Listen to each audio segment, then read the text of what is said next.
radio बनिस के कर भरल कलसा के कर गढ़ भरल पानी जी के कर गढ़ल कलसा के कर भरल पानी जी के कर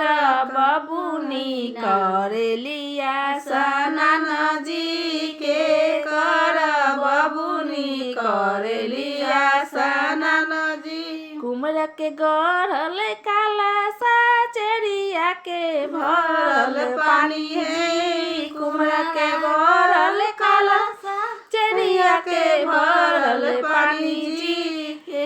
जानू पापा के बाबूनी करेलिया स्नान जी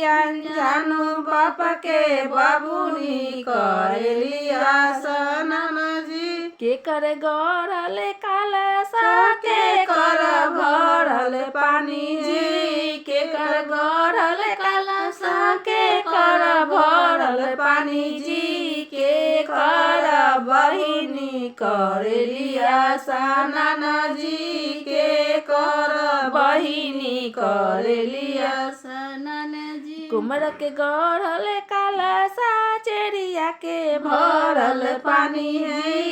कुमर के गढ़ल कलसा चेरिया के भरल पानी जी अनजानू भैया के बहिनी करेलिया स्नान जी अनजानू भैया के बहिनी करेलिया स्नान जी अनजानू भैया के बहिनी करेलिया